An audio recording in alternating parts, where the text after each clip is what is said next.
Good morning, welcome to Headline Focus here live on Core Politics with me, Rob Double. It is Thursday the 15th of February 2018. Let's have a look at what's making the political headlines today. So to start off with, the DUP call for direct rule from Westminster. Now this is the news that DUP leader Arlene Foster called off power-sharing talks with Sinn Féin yesterday after the week of talks was taking place and possibility, or at least rumours, that a power-sharing agreement had been made. Apparently not. She also then called for the government to impose direct rule from Westminster on Northern Ireland, something which hasn't been happened for years and years and years. And she said there was no prospect of her party rejoining any executive with Sinn Féin. So very, very harsh conclusions there from the leader. Let's just have a look at what's happened this week. On Monday, the Prime Minister urged parties to make that final push to restore the devolution agreement. She, in fact, visited alongside the Irish Taoiseach, the Prime Minister Leo Varadkar, as well.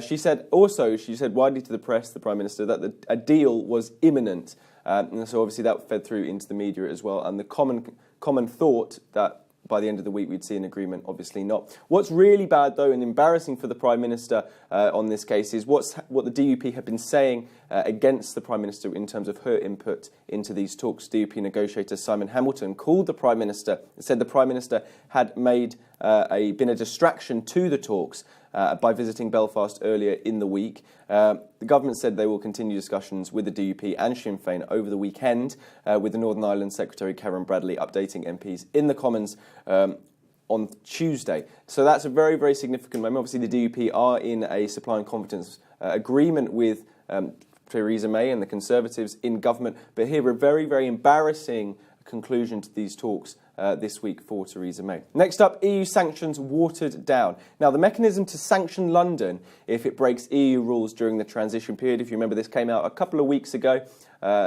through the transition written agreement the EU were proposing, this clause that if the UK started breaking rules in the transition period, the EU could sanction the UK, including grounding flights to the UK and this and that.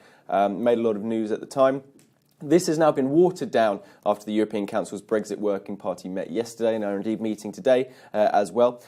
Now, this is significant because it shows the EU are potentially lessening their position. It was quite a provocative statement. David Davis certainly hit back about the what these sanctions were trying to do. It was a very, very hard line from the EU.